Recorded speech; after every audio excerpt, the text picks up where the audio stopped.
Dalam program Dhammakatha kali ini, Bante ingin menjelaskan tentang sarana gamana. Karena banyak umat Buddhis di Indonesia masih belum paham tentang sarana gamana atau mengambil perlindungan atau kadang disebut sebagai mengambil tisarana. Masih banyak umat Buddhis yang KTP, ya, umat Buddhis tapi ternyata belum memahami tisarana. Jadi kalau mengambil tisarana tanpa pemahaman ya juga bisa rusak tisarananya, artinya belum menjadi pengikut Buddha. Nah, itu bagaimana siapa yang sudah menjadi pengikut Buddha, siapa yang belum menjadi ya. Makanya Bante ingin menjelaskan dalam Dhammakatha kali ini. Kata sarana gamana dalam bahasa Pali, ya, dalam bahasa Indonesia ini berarti mengambil perlindungan, ya, mengambil perlindungan. Nah, perlindungan di sini mengacu kepada Buddha, Dhamma, dan Sangha. Nah, kita juga familiar dengan istilah tiga mustika atau tiga permata, ya, tiratana, ya, atau tisarana, ya. Ratana dan sarana di sini dia identik atau sinonim, ya, mengacu kepada Buddha, Dhamma, dan Sangha. Nah, dari kata saranang, apa kata saranang ini? Hingsatiti saranang, ya. Sebetulnya katanya kenapa disebut sebagai sarana atau perlindungan? Karena mampu menghancurkan, hingsati, mampu menghancurkan, mampu menghilangkan. Nah, tentunya di sini bukan menghancurkan si orang yang mengambil perlindungan tersebut, tetapi tentunya adalah faktor-faktor yang berlawanan, hal-hal yang berlawanan, yang tidak diinginkan tentunya, ya. Nah, karena bisa menghancurkan hal-hal yang tidak diinginkan, makanya dia disebut sebagai perlindungan, ya, dapat melindungi. Nah, penjelasan ini dapat kita simak atau dapat kita baca di Khuddakapattha, ya, sebuah kitab dari Khuddaka Nikaya, ya, kitab pertama dari Khuddaka Nikaya. Artinya sesungguhnya Khuddaka adalah kecil, Pattha buku, ya, atau buku atau catatan atau rangkuman bisa, ya. Jadi buku kecil begitu, Khuddakapattha. Nah, di sana biasanya kitab ini Sangha ajarkan kepada mereka yang baru masuk ke Buddha Sasana, khususnya ke Samanera, ya. Biasanya Samanera harus mempelajari kitab ini karena di dalamnya isi parita-parita yang mendasar seperti Manggala Sutta, ya, dan lain sebagainya. Terus juga ada bagaimana mengambil tisarana. Nah, di kitab inilah dijelaskan, ya, khususnya di Atthakatha ada penjelasan yang lengkap. Nah, di Khuddakapattha Atthakatha tersebut ya dijelaskan, ya, apa itu sarana gamana, ya. Sarana tenewa sarana gamanena bhayang santasang dukhang dugating parikilesang hingsati widhamati niharati nirodheti ti atho. Nah, artinya apa? Jadi bagi mereka yang mengambil perlindungan atau yang mengambil sarana gamana, ya, mereka itu dapat menghancurkan, ya, menghancurkan yang pertama bahaya. Bahaya itu bahaya, ya, bahaya. Bahaya, kemudian santasang, ketakutan, dukhang adalah penderitaan, dugating itu alam-alam tujuan tidak baik, ya. Parikilesang adalah kotoran-kotoran batin. Nah, hal-hal ini dapat dihancurkan, kemudian dihilangkan, disingkirkan, dan ditenangkan, ya. Nah, itulah manfaat dari sarana gamana. Jadi, jika umat Buddhis mengambil tisarana, nah, manfaat mengambil tisarana itu apa? Nah, jawabannya adalah dapat menyingkirkan bahaya, ya, menghilangkan bahaya, juga menyingkirkan takut, juga menyingkirkan penderitaan atau menghilangkan penderitaan yang sudah muncul, atau juga menghalangi agar tidak jatuh atau terlahir ke alam yang penderitaan, juga agar kotoran-kotoran batin yang muncul juga bisa diredam, ditenangkan, dan disingkirkan. Ya, itu adalah manfaat dari mengambil perlindungan di sarana. Nah, kalau di tradisi Myanmar ya biasanya sebelum mengambil tisarana atau apalagi mengambil sila ya, nah itu mereka ada membacakan okasa itu ya. Nah, biasanya di akhir okasa itu mereka juga ada bilang bahwa dengan kekuatan pengambilan perlindungan dan mengambil sila ini ya, mereka dapat terhindar dari beberapa hal. Nah, beberapa hal itu adalah yang pertama, ya, itu adalah apaya, 4 apaya. Ya, kita tahu itu adalah alam tujuan tidak baik. Dan nanti Banti akan kasih listnya di link di channel ini ya. Nanti Banti juga akan masukkan. 4 apaya terhindari. Ya, dapat menghindari 4 apaya. Kemudian namanya kapa ya. Kapa itu adalah periode yang tidak baik. Ya, seperti kelaparan dan lain sebagainya, nanti Banti jelaskan di linknya ya. 3 jenis kapa dapat dihindari. Kemudian 8 daerah atau 8 tujuan yang tidak baik juga dapat dihindari. Kemudian 5 jenis musuh juga dapat terhindar. Kemudian 4 jenis wipati atau 4 jenis kegagalan ya. Dan 5 jenis biasana. Biasana itu adalah kehilangan ya, kehilangan atau kemunduran. Nah, jadi itu adalah kekuatan, salah satu dari kekuatan mengambil perlindungan saranagamana. Ya. Nah, saranagamana ini, perlindungan ini, ya siapa yang dimaksudkan perlindungan ini? Perlindungan ini mengacu kepada Buddha, Dhamma, dan Sangha. Kenapa Buddha, Dhamma, dan Sangha disebut sebagai perlindungan? Nah, di Kudaka Patha kata juga dijelaskan ya.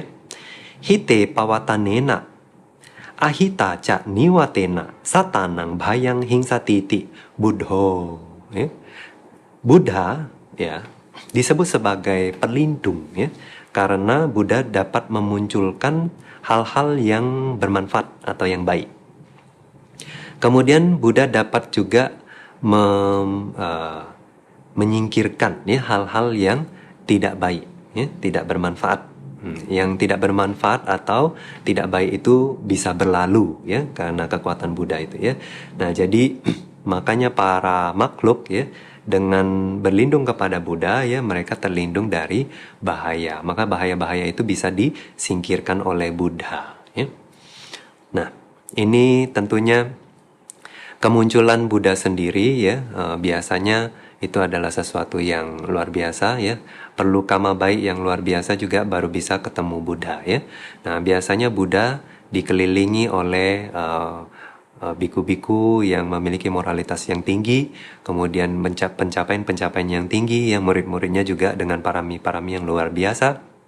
Sehingga makhluk-makhluk suci seperti ini suka dilindungi oleh para dewa ya. Jadi dengan kita dekat sama Buddha ya, secara fisik saja sebetulnya kita sudah terlindungi ya dalam kondisi yang aman. Nah, itu cerita bahwa ada satu bayi ya di zaman Buddha dulu juga sebetulnya sudah diramalkan akan dalam waktu 7 hari akan meninggal ya. Tetapi karena dikelilingi oleh Sangha sembari membaca parita ya selama 7 hari, akhirnya 7 hari itu dia lolos dari bahaya kematian dan akhirnya setelah lolos dia bisa hidup selama 120 tahun ya. Nah, itu salah satu manfaatnya ya. Jadi Buddha itu bisa menyingkirkan atau membuat berlalu hal-hal yang tidak baik ya. Dan dapat memunculkan hal-hal yang baik. Tentunya dengan bergaul sama Buddha, kita mendapat banyak masukan, nasihat, ajaran, dan lain sebagainya. Tentunya dengan mempraktekkannya, ya, hanya dengan mempraktekkannya, kita akan dapat mendapatkan manfaatnya. Ya. Nah, Dhamma sekarang, bagaimana kalau Dhamma? Bahwa kantara utara nena, asa sadanena cak. Dhammo ya. Nah, Dhamma disebut perlindungan karena Dhamma itu mampu ya mengeluarkan makhluk-makhluk ya dari perjalanan yang sulit ya, perjalanan kehidupan yang sulit atau perjalanan samsara yang sulit. Nah, itu Dhamma dapat keluarkan kita dari perjalanan yang sulit. Membebaskan maksudnya ya. Nah, kemudian juga mampu membawa kita kepada tempat tujuan yang menyenangkan, yang nyaman, ya. Misalnya alam-alam yang baik, ya, alam-alam tujuan yang baik, alam manusia, alam dewa, di mana kita masih bisa mendapatkan kebahagiaan-kebahagiaan fisik dan batin. Nah, juga bahkan sampai membawa kita kepada kebebasan dari seluruh samsara, yaitu nibbana. Nah, itu adalah kekuatan dhamma. Oleh sebab itu dhamma juga merupakan pelindung, ya, atau perlindungan. Nah, sekarang sangha. Sangha kenapa menjadi perlindungan? Karena apa kenampi karanang wipula phala pati labha karanena, ya. Jadi sesuatu yang didanakan kepada sangga, ya. Nah, karena kekuatan sangga itu, meskipun sedikit dananya, ya, pemberian, pelayanan dan lain sebagainya, meskipun itu hanya sedikit, ya, tapi buahnya itu bisa berkali-kali lipat, manfaatnya bisa besar. Nah, karena sangga mampu membuat itu, ya, nah, makanya sangga juga merupakan perlindungan. Nah, sekarang bagaimana mengambil perlindungan ini? Nah, zaman sekarang kita tahu bahwa orang mengambil perlindungan dengan membaca Buddhang Saranang Gacchami, ya, dan lain sebagainya. Tapi di zaman dulu ada beberapa macam cara mengambil perlindungan ini, ya. Tidak harus berarti dengan membacakan Buddhang Saranang Gacchami. Itu hanya salah satu saja, ya. Nah, di zaman dulu bagaimana? Misalnya dengan Buddha, Dhamma, Sangha adalah perlindungan bagiku, adalah tempat saya bersandar, ya, atau tempat bersandar bagiku. Nah, itu, ya. Jadi menganggap Buddha, Dhamma, Sangha adalah tempat bersandar. Jadi seperti katanya seperti anak-anak, ya.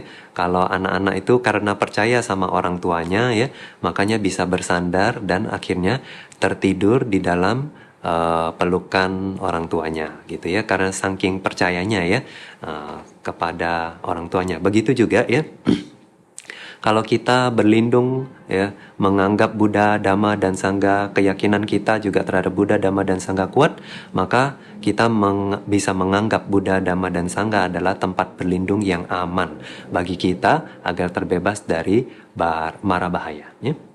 Nah, yang kedua, cara yang kedua misalnya, ya, kami pergi kepada Bhagawa, ya, atau kepada Buddha, atau misalnya kami pergi kepada Dhamma sebagai perlindungan.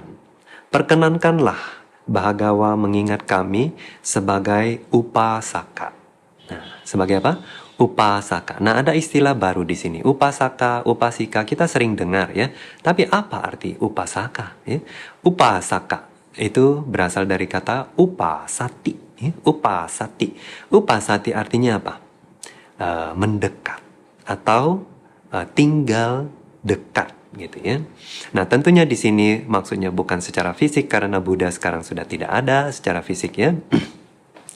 Tentunya adalah mendekat itu maksudnya menjalankan, ya, ajaran Buddha. Jadi maksudnya selalu ingat ajaran Buddha dalam ucapan, perbuatan, pikiran, pada saat bermata pencarian, pada saat berumah tangga, dan lain sebagainya. Ya, selalu ingat Buddha, Dhamma, dan Sangha, selalu menjalankan nasihat dan instruksi dari Buddha. Nah, itu maksudnya adalah upasaka, ya. Jadi orang yang tinggal di dekat Buddha, Dhamma, dan Sangha itu adalah upasaka. Nah, contoh cara pengambilan perlindungan ini itu biasanya kita bisa lihat di Tipitaka, misalnya para upasaka-upasika yang baru, ya, yang tadinya mungkin penganut ajaran lain, kemudian mengambil perlindungan kepada Buddha, Dhamma, dan Sangha, seperti contohnya pedagang dari Myanmar, yaitu Tapusa dan Bhalika. Itu pada saat Buddha baru mencapai pencerahan sempurna, ya. Nah, yang ketiga, bagaimana caranya? Bhagawa adalah guru bagi saya adalah murid. Nah, ini contohnya misalnya Bante Mahakasapa, ya, dan Bante-Bante yang lainnya yang pada sebelum mereka jadi murid Buddha, ya. Nah, waktu bilang saya adalah murid, ya, bahasa Palinya adalah sawaka, ya. Sawaka. Sawaka artinya apa? Sawaka ini kita tahu bahwa kadang disebut sebagai siswa, ya, kadang disebut sebagai murid. Tapi kata sawaka sesungguhnya berasal dari kata sawana, ya, yaitu mendengar. Nah, jadi yang disebut sebagai sawaka adalah orang-orang yang mendengar dengan penuh penghormatan ajaran, wejangan, nasihat, dan instruksi dari Buddha. Ya. Nah, jadi kalau kita tidak suka mendengar ajaran Buddha, ya, kita bukanlah murid Buddha, ya, bukan sawaka. Nah, itu juga bisa dijadikan cara mengambil perlindungan, ya, dengan hanya menyatakan bahwa Buddha adalah guru saya adalah murid. Ya. Yang keempat, berdiri, ya, misalnya dengan berdiri, dengan merapikan jubah. Nah, kalau orang zaman dulu, merapikan jubah itu artinya adalah menaruh seperti para biku begini, ya, menggunakannya. Jadi satu jubah itu ditaruh di pundak sebelah kiri, ya, kemudian tangan ditutup hingga ke pergelangan tangan. Nah, ini namanya adalah cara yang sopan, ya. Ekang sang, ya, utara sanggang, karitowa. Nah, itu kalau di dalam palinya, ya, sering kali kita temukan di sana, khususnya di Winaya. Nah, setelah berdiri merapikan jubah seperti itu, ya, kemudian anjali. Setelah anjali membungkuk ke arah Buddha, ya, atau kemana Buddha ada. Nah, sembari membacakan Namo tassa bhagavato arahato sama sambuddhasa. Nah, 3 kali katanya, ya. Nah, ini juga adalah salah satu cara mengambil perlindungan. Nah, cara ini khususnya di Tipitaka Anda bisa ketemukan pada saat Brahmana, seorang Brahmana namanya Brahmayu. Ya, di Majjhima Nikaya ini Anda bisa ketemu, ya. Dia merapikan jubah, kemudian anjali, menghormat, dan membacakan Namo tassa bhagavato arahato sama sambuddhasa. Nah, dengan demikian ini juga menjadi pengambilan perlindungan bagi Brahmana Brahmayu, ya. Nah, yang kelima, dengan mencondongkan pikiran, ya, kepada kualitas Buddha, Dhamma, dan Sangha. Nah, kita tahu kualitas Buddha ada 9, kualitas Dhamma ada 6, kualitas Sangha ada 9. Nah, Anda bisa pelajari dengan lebih mendalam. Anda bisa ikuti penjelasan Bante di kelas Kamathana, ya. Nah, itu pada saat Bante menjelaskan meditasi kualitas Buddha, kualitas Dhamma, kualitas Sangha. Nah, Bante jelaskan panjang lebar di sana, ya, untuk bisa mendapat gambaran yang jelas, ya. Nah, jadi dengan mencondongkan pikiran, mengembangkan kualitas Buddha, Dhamma, dan Sangha, ya. Nah, itu seperti katanya seorang yogi, ya. Seorang meditator, mereka kan mengembangkan kualitas Buddha, Dhamma, Sangha, ya, bermeditasi sebetulnya, ya. Nah, dengan seperti itu juga adalah salah satu cara kita mengambil perlindungan kepada Buddha, Dhamma, dan Sangha. Nah, cara yang lainnya bagaimana? Dengan membawanya sendiri. Ya. Maksudnya dengan membawa sendiri itu bagaimana?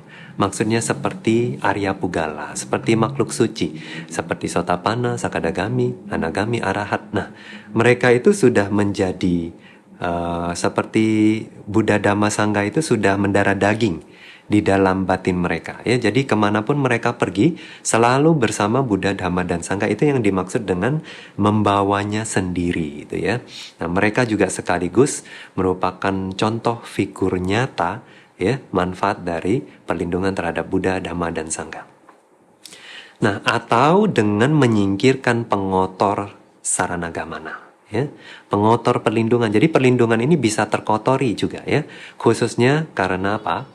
Misalnya karena pandangan salah, karena kompetisi, ya, perlindungan ini kotor. Jadi misalnya pada saat kita mengambil perlindungan, ya, kalau kita cuma untuk kompetisi, maka kita mengambil perlindungan tetapi perlindungan ini tidak murni, ya, atau kita mengambil perlindungan dengan pandangan yang salah, ya. Nah, misalnya Buddha masih hidup di mana, tinggal di mana, ya. Kalau dengan mengambil perlindungan ini nanti saya ke alam itu ketemu Buddha dan lain sebagainya. Nah, itu adalah pandangan salah, ya. Nah, kemudian juga masih ada cara-cara yang lain, ya. Nah, intinya adalah kalau kita simpulkan sesungguhnya untuk bisa mendapatkan dari manfaat, ya, mendapatkan manfaat dari perlindungan ini, sesungguhnya adalah kita harus mendengarkan, menerima ajaran tersebut, kemudian mempraktekkannya dalam kehidupan sehari-hari, dari ucapan, perbuatan, pikiran, pada saat berumah tangga, pada saat menjalankan mata pencarian ya. Nah, kalau selalu tercermin dalam ucapan, pikiran, dan perbuatan kita, kualitas dari Buddha, Dhamma, dan Sangha atau ajaran dari Buddha ya. Nah, kita bisa dibilang mengambil perlindungan kepada Buddha, Dhamma, dan Sangha ya. Terlepas KTP kita tulis Buddha atau ajaran lainnya. Kemudian juga Bante ingin menjelaskan bagaimana perlindungan ini bisa rusak ya, atau bisa hilang. Nah, dia ada dua cara merusaknya. Yang pertama dengan cara yang tidak tercela, kemudian yang berikutnya adalah dengan cara yang tercela. Nah, yang tidak tercela ini bagaimana ya? Misalnya pada saat seseorang meninggal ya. Nah, pada saat seseorang meninggal otomatis ya perlindungannya lenyap atau hilang. Nah, kemudian dijelaskan bahwa perlindungan yang lenyap dengan cara demikian ini tidak memberikan wipaka atau akibat yang buruk ya. Ini karena sudah habisnya masa kehidupan saja ya. Nah, ini khususnya untuk puthujana ya. Karena puthujana itu atau masih makhluk biasa ya yang belum suci, karena keyakinan mereka masih bisa goyah. Jadi pada saat mereka meninggal, perlindungannya juga hilang ya. Nah, di kehidupan yang baru bisa saja mereka punya pandangan yang berbeda atau keyakinan yang berbeda. Nah, yang tercela bagaimana? Yaitu dengan cara misalnya yang berlawanan dengan apa yang sudah dijelaskan di atas, beberapa cara mengambil perlindungan yang sudah Bante jelaskan. Jadi misalnya, Buddha bukan guru saya bukan murid. Ya. Nah, dengan membuat pernyataan seperti itu, perlindungannya juga langsung rusak. Ya. Bukan lagi mengambil perlindungan kepada Buddha, Dhamma, dan Sangha. Nah, atau juga bisa dengan saya mengambil perlindungan kepada si A, si B, si C. Ya. Nah, saya juga bersandar kepada si A dan si B, si C. Ya, bukan kepada Buddha, Dhamma, Sangha. Nah, dengan melakukan pernyataan seperti ini, kita juga sudah merusak pengambilan perlindungan kita. Ya, saranagamana-nya rusak. Nah, saranagamana yang seperti ini biasanya diikuti oleh pandangan salah. Ya. Nah, oleh sebab itu bisa memberikan akibat yang buruk. Ya, aku salah wipaka. Ya. Nah, ini hanya bisa dilakukan oleh seorang puthujana, makhluk biasa. Tapi katanya kalau untuk seorang Arya ya, maka perlindungan oleh seorang Arya ya, perlindungan yang diambil oleh seorang Arya itu yang pertama abhina sarana. Abhina artinya tidak bisa rusak, ya, tidak bisa patah. Yang kedua adalah asangkilitha sarana. Ya, asangkilitha artinya tanpa noda, ya, tidak ternoda gitu ya. Jadi artinya keyakinannya kokoh, selalu ada dan tidak berubah. Nah, Buddha juga menjelaskan bahwa yang namanya sotapanna itu adalah dia bahkan tidak bisa mengambil guru lain ya, selain Buddha. Ya, artinya selain Buddha dia tidak mengambil orang lain sebagai guru ya. Jadi apalagi pencapaian sakadagami, anagami, arahat ya nggak perlu ngomong lagi. Nah, Buddha bahkan tekankan bilang bahwa kalau masih bisa mengambil guru lain, artinya berpindah ajaran, berpindah keyakinan ya. Nah, itu bukan seorang sotapanna ya, Buddha bilang seperti itu. Nah, kemudian juga ya, sedangkan saranagamana atau pengambilan perlindungan dari seorang puthujana itu sangkilithang ya, bisa diikuti oleh noda atau masih ternoda. Nah, bagaimana bisa ternoda ya? Nah, bisa seseorang itu mengambil perlindungan, tapi pada saat mengambil perlindungan itu enggak jelas ini ngapain ya? Cuma ikut-ikutan saja ngambil perlindungan ya. Tapi nggak tahu maknanya apa ngambil perlindungan ini ya.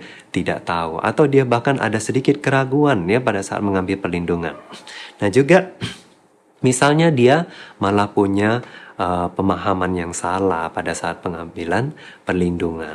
Misalnya dengan mengambil perlindungan ini, nanti Buddha datang lindungi saya, kalau ada kecelakaan nanti Buddha datang ya selamatkan saya dan lain sebagainya ya. Atau dia punya pandangan yang salah akan kualitas-kualitas dari Buddha, Dhamma, dan Sangha ya. Nah, Yang kedua, bagaimana pelindungan itu bisa jadi kotor atau ternoda, yaitu pada saat mengambil pelindungan tidak dengan penuh penghormatan, ya.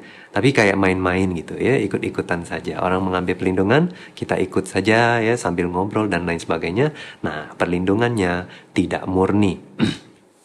Nah, tapi kalau misalnya ya sama sekali tidak paham apa yang sedang dilakukan, nah itu bukanlah ngambil perlindungan namanya ya. Jadi itu bahkan belum mengambil perlindungan dan juga belum jadi umat Buddha atau pengikut Buddha. Ya. Nah, sekarang kita tahu kesimpulannya adalah seorang upasaka atau yang disebut sebagai umat Buddha adalah mereka yang mengikuti, mendengarkan, meyakini, yang menerima ajaran Buddha dan mempraktekkannya dalam kehidupannya sehari-hari. Apapun ucapan, perbuatan, dan pikiran berusaha selalu merenungkan ajaran Buddha dan melaksanakannya. Nah, ini adalah seorang upasaka dan upasika. Ya. Jadi kehidupannya juga tercermin ya sebagai ajaran Buddha, Dhamma dan Sangha. Ya. Nah, demikian penjelasan Bante dalam program Dhammakatha kali ini.